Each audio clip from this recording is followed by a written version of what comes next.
Hello strangers, hello familiars. I am Yinsen, and this is a Payday 2 DLC map. I'm not actually playing it though. This video is more for me to talk a bit about a roadmap for my channel and where it's going at my end. And hey! Eyes up here, buddy! Yeah, I've also grown a mustache. I haven't posted anything for a while following some catastrophic hardware failures on my old computer, and everything on my old hard drives were unrecoverable. I've just got my setup back and running, and I'm back to making content. First, I want to start by thanking each and every single one of you, yes, you, the viewer, who helped and supported me through YouTube and Twitch. I could not believe that such a small group of people would become so supportive. And sure, I know half of you in real life, but that doesn't really cheapen the praise that I'm trying to dump at your doorstep. When I saw my Smalls Island Woes video that I did with Sam last year had hit 1,000 views, I was genuinely speechless. So from the bottom of my heart, thank you all. Also, this is a scripted video. I'm reading off of a script because I tried to do 3 takes unscripted and they were garbage. That was not scripted, that was improvised. So, the plan. I have a few games lined up for a full playthrough, including Dying Light with Carl in anticipation for Dying Light 2, released around November this year. I just finished a 4-hour gauntlet of recording the first few episodes of Dying Light with Carl, so those will be up on my channel quite shortly. That'll be the first one coming up. And if you've been to this channel before, you'll remember Carl is the guy who did a Kinsey scale test with me on a stream to find out what her sexuality specifically was. Of course, we failed it. As well as Dying Light, I've also got some other games lined up, including Kingdom Come Deliverance, heavily modded, because let's face it, the mods were the only way to make that game fun. I've also got Pathologic 2, which I've been looking forward to the release of since the first Pathologic, and I've had it just sitting in my library waiting for a YouTube playthrough. I haven't played it yet, and I really do look forward to playing it. There's also Dragon's Dogma, Dark Arisen. I'm going to be doing a playthrough of that because it seems to be the game that no one has played, but it's the game that everyone should have played by now. It's such a fantastic game, and it's got its own anime based off of the game, which is on Netflix, and the anime is pretty damn good. Short, of course, but it's damn good. As well as that, I've got some Left 4 Dead 2, heavily modded, and Grand Theft Auto 5, which I'm pretty sure I'm going to keep vanilla. That'll be with Carl. We're also talking about going through 1 or 2 of the Far Cry games together, Carl and I. I haven't really talked to anybody else about the YouTube because I only really got this up and running in the last couple of days. Dave might turn up every now and then. We simply don't know. I mean, he definitely will be turning up. I can't avoid him. Battlefield 2042 is also coming out around the end of this year, and I will be playing a lot of that with Dave, but I may not stream it. I may record them and put the highlights up on YouTube, because streaming is a lot of effort, and I've still lost all of the data from my last computer. I've just got OBS set up, and I do not want to start with Streamlabs OBS. God, everything goes wrong. I also want to talk about something that's kind of personal to me. I'm sick. I have an illness called chronic fatigue syndrome, which is an autoimmune disease that I've been living with for well over a decade after having a near-death experience with meningitis when I was almost 15 years old. Now, I've had a few friends support me with this illness, and while it may not have particularly helped for the physical side of the illness, I wouldn't have had the mental fortitude to push through every day that I do have now, and that is really thanks to the support that I have from my friends and family who have been there for me. And really, with someone who has chronic fatigue syndrome, the best thing you can do is not try and relate to them, but just be with them. Treat them like a normal person, because they'll be feeling a lot of things. Now, chronic fatigue is really hard to pinpoint as well. The definition of it is really a condition that can't be other conditions. It's a condition that would take too much time, money, or energy to pinpoint or diagnose a specific cause. That's why it's chronic fatigue syndrome and not a more isolated thing. Though the things it does have in common with all of the different types of chronic fatigue syndrome that have erupted all over the world recently, it generally does share symptoms such as moderate to severe anxiety, it's a big one, insomnia, and some form of depression.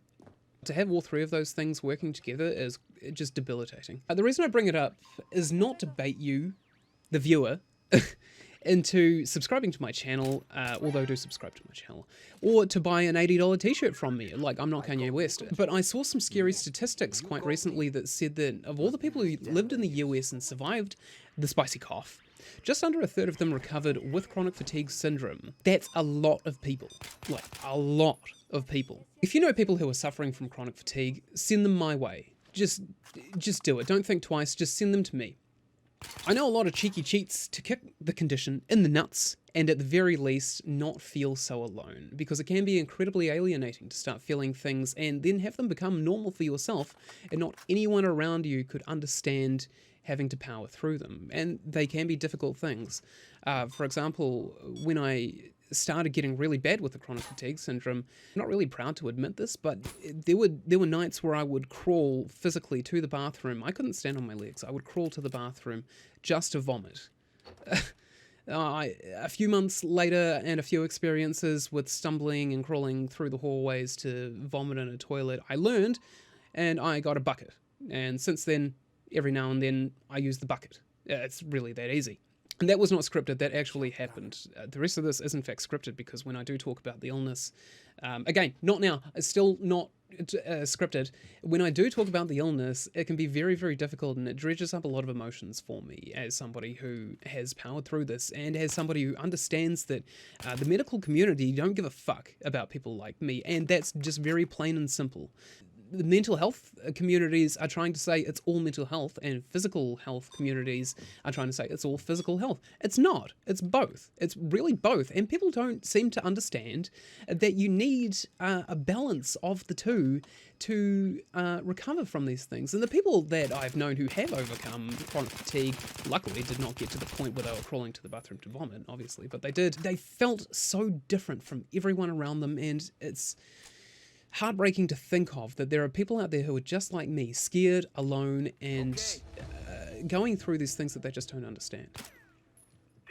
I'm going back to the script now because I am starting to feel things, and I don't want to feel things because it makes the chronic fatigue a wee bit worse. Now look, I don't particularly want to start streaming anymore, but if anybody wants to play games with me and hang out with me enough, I'll fire the old channel back up, fatigue or not. I really don't discriminate about who turns up, as you could probably tell from me mentioning that I failed a gay exam. I welcome everybody and anybody to my channel. If you want to hang out with me and play games, or even just watch me play games, this is absolutely fine. That's why I started up the Twitch channel in the first place. I really miss from like the days of 2005, 2006, when a friend would come over to your house and you'd just play a game together. Maybe you'd take turns, maybe the better gamer would play the whole thing through, but you'd hang out with each other and you'd get to know each other, and you'd form this friendship that was based solely around going to games and talking with some kind of distraction. You get to know people on a deeper level when there's that thing that distracts them. So if you do want to hang out with me and play games, that's absolutely fine. Just let me know and I'll fire it back up. But there does have to be enough people wanting to watch my streams for me to justify that amount of work, because again, I have a condition, an energy-related condition, and I simply cannot divide my time evenly between Twitch and YouTube. It's a one or the other thing, and I feel like I should be more hardline on that than I have been before. That is about it for the near future. Keep an eye out on my channel for more fairly funny content, and if you made it this far in the video, I love you.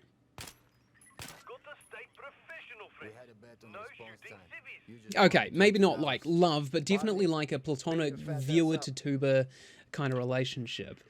Again, not the Dr. Freud kind of platonic, but more like the platonic version of platonic. And not platonic in the sense that Sigmund Freud... Those of you who wanted to know me a wee bit better than the average viewer, catch me on Twitch if you can convince me to stream. Catch me on YouTube when I post videos, because the option of Snapchat is no longer there. And those of you who abuse the privilege of my open Snapchat being open to viewers, you know exactly who you are, and you know exactly who's ruined it for the rest of the viewers. So, good work. Good work, all of you. Good work, all of you penises. Every single one of you. I mean, there was only like 4 of you. 4 too many penises on my Snapchat. I didn't want a single one of them. It's kind of like being in the deli aisle in the supermarket, but I'm there with my vegan girlfriend, who I'm still with, so I don't really appreciate the dick pics or the deli aisle anymore. Like I would have done a few years ago, but I just don't. So I'm now going to leave you with newer Jensen?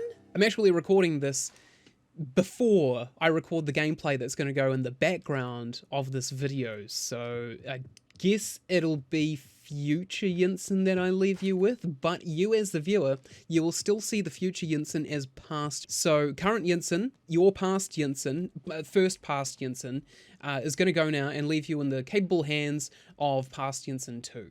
Goodbye. Oh my god, where the fuck am I? Where the hell was I? Everything was just black. What is this? Is this Payday 2?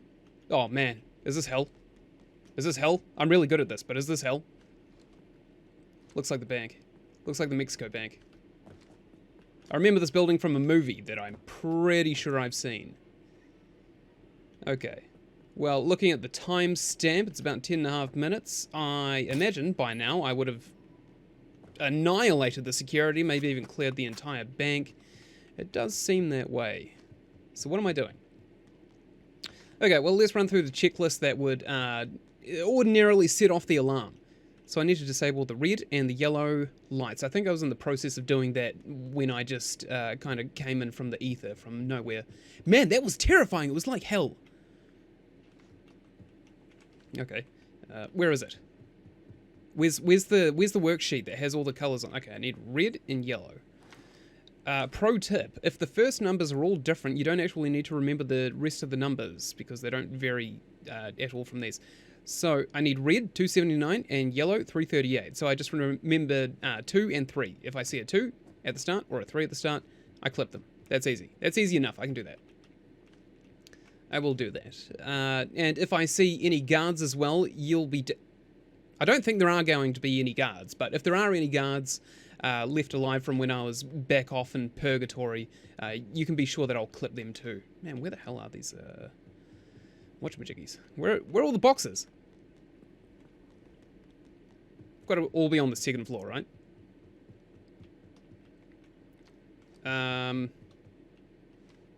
Oop, here's one. 7, no. I want 2 and 3. What is that? Oh, there's a diamond right here. Okay, so this is Payday 2. I think I've kind of vaguely picked up where whoever was playing this left me off as. I am currently playing the San Martin Bank, a fairly recent DLC from Payday 2. And it seems as though I've taken the Warbanger and my bitch, which is what I call the Judge Shotgun, my thick bitch. That's with 2's as well, you can quote me on that. But it doesn't seem like I found all of the panels, does it? Yep, probably shouldn't be in here. I seem to remember vaguely from some version of myself in another life that I got one of the panels. Yeah, he never survives, that guy. I definitely got one of the panels, and I don't know where the rest of them are. If they're in this room, I'm going to be super... Oh my god. Oh, that's the one we need as well. I've never tried shooting those. Ever. Okay, so basically, past dumb whoever was playing this obviously wouldn't know that to get into the bank vault in stealth, you need to solve a couple of puzzles, and that was one of them. Find which lights are active, go corroborate that with the big blueprint table, and then disable those boxes. Now, that is not the only puzzle. There's another one in here. Also, if the webcam's on and you want to do this for yourself, I wouldn't know if it's on or not. I didn't start this recording. I just kind of ended up here. Don't know where the hell I came from. You can pick these walls right here. The entire wall is pickable, and you can take it. It's got the same loot as the banks. In fact, I'm pretty sure the banks only have one of these, half of the lockboxes here against one wall. So 2 of these would be one equivalent bank. There's another 2 of them down here. There's 1, 2, 3, 4, 5, 6 equivalent bank walls. So you can pick all those and get all the loot. I'm not going to because it takes ages.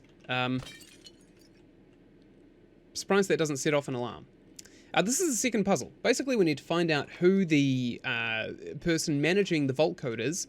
So it's always going to be a Mexican or Spanish actor or director, and I'm pretty sure that's it. I don't know it. I don't recognize any of the other names. But this one is Antonio Banderas, or A. Banderas. Not to be confused, of course, with the man who performed in Spy Kids and The Expendables 2. This is a different Antonio Banderas. He works in a bank and he's boring as shit. Antonio Banderas, what am I doing with your name? I'm going upstairs. What am I doing circling the bottom floor like an idiot? Alright, so we need to come up here and we need to basically frack these offices for Antonio Banderas' nameplate. And this side of the room, they are on the inside of the computer desks. So we're going to try and find Antonio Banderas.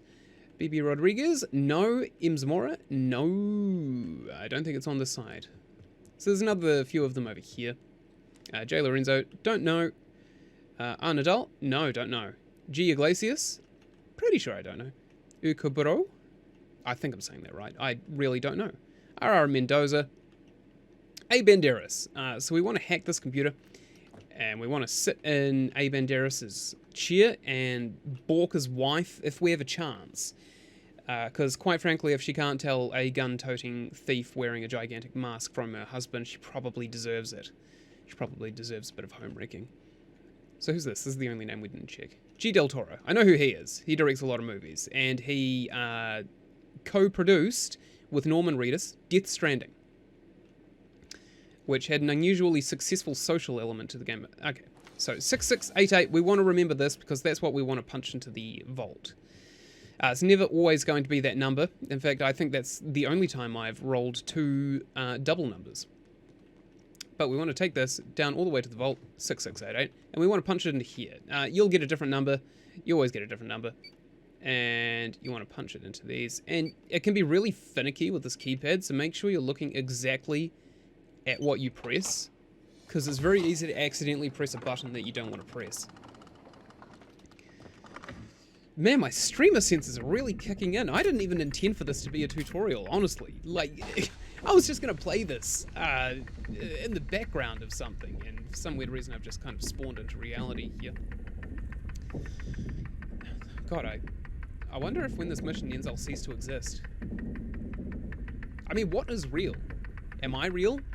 Are you, the viewer, real? I know you're watching. Can you really be more real than me? Also running a couple of mods. The one I'm using right now to lug all of this treasure around is Carry Stacker. And it allows you to stack similarly sized bags on top of each other. I have made them a wee bit lighter for my own convenience, but that's because of how many times I've run this map. Also running Silent Assassin. Silent Assassin's really good because it reverts the game back to what it was when it released. When I first played it back in 2013 on my PlayStation 3, the game was pretty bare bones. There were no body bags. There was... Yeah, you don't see shit. I'm only carrying 6 gigantic bags of loot on my back. You don't see anything. Yes, it reverts the game back to what it was, including... What did I already say? Body bags, obviously. It's one of my 2 bugaboos about this game being updated so much with free updates. I like the updates, but they have kind of fucked the game. And when you intimidate a guard, it now triggers a pager, which it didn't used to do. You used to be able to fully stealth maps by intimidating every guard on the map, and that was just that. That was hard enough as well on some maps. I'm gonna fuck this guy up. There you go. I love how he's just like so nonchalant about it. It's like, oh, no killing civilians here, guys. Come on, we're better than that. Yeah, Locke knows best. I've got a few mods as well. Hollywood Shootout, which is a hard one to find now. Whenever you shoot a metal surface, particles fly off. I can't actually find anything to shoot now. There you go. See that? That right there is the Hollywood Shootout mod. Awesome. Awesome little particles flying out. 736,000. Nice. So we can get 10 of these. Quick maths. That's $7,360,000 for free. And that's not including the loot that we actually came for, the Fabergé egg. Now, before I forget, I should mention that in these lockboxes is an achievement for grabbing some kind of tape for Vlad, I think it is. Right, I'm just going to lug all of this out of here. And when you get that tape, it doesn't really do anything, but you don't have to ever pick the lockboxes again. There's literally no incentive except for like a few cash bags, which... What the fuck? What the fuck? Oh, I'm not fucking this up now. There's no way in hell I'm fucking this up now. This guy's gonna get wallbanged. There you go. Shot him in the ass while he fled. Yeah, well, try successfully stealthing a map almost flawlessly, while still having civilians spot you right at the end. That's the real divine comedy right there. Okay, we're gonna take all these bags, every single one of them, and we're just gonna lug them out to the van. I mean, there's nowhere else for them to go anyway. I suppose I could throw them at civilians and kind of taunt them, I guess. You know, I've got all this money and you don't. Like why people used to buy Velcro wallets. Used to be the noise. Used to be the announcement that they have money to spend. God, I do not miss the early 2000s of Velcro.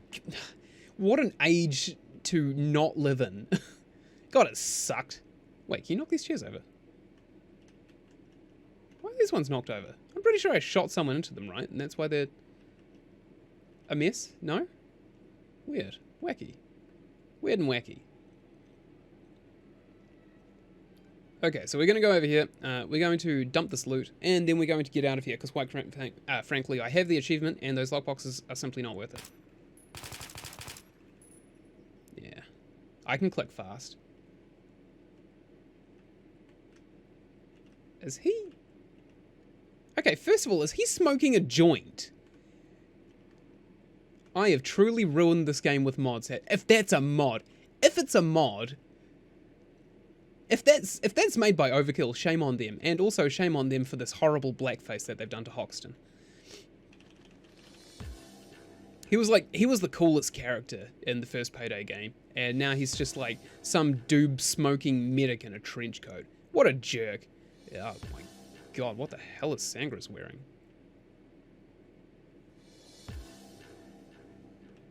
Yuck, dude. Yuck.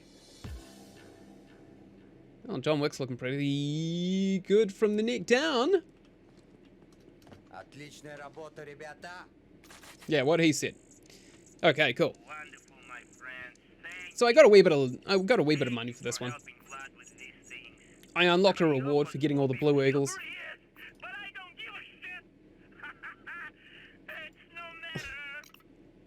Thanks. Thanks for that, Vlad. Not interested. Alright, what have I got? I unlocked a ventilated .40 for the Glock pistols. Fantastic. Well, thank you everybody so much for watching the second half of this playthrough that I existed for. I'm going to continue to cease to exist in a few moments, but I just want to personally thank you for sticking through this whole video. I know that before I existed, there may be some things unrelated to gaming that you may not have wanted to see, and the game just lagged a wee bit. I think that's my cue to cease to exist. I'm going back to the horrible limbo that I was just in previously, so until never, I guess, I don't think this version of me is going to come back. I've got a weird feeling about it. Oh, there we go now. I'm ceasing to exist, you can see. Okay, well, bye guys. Bye. Don't let me go.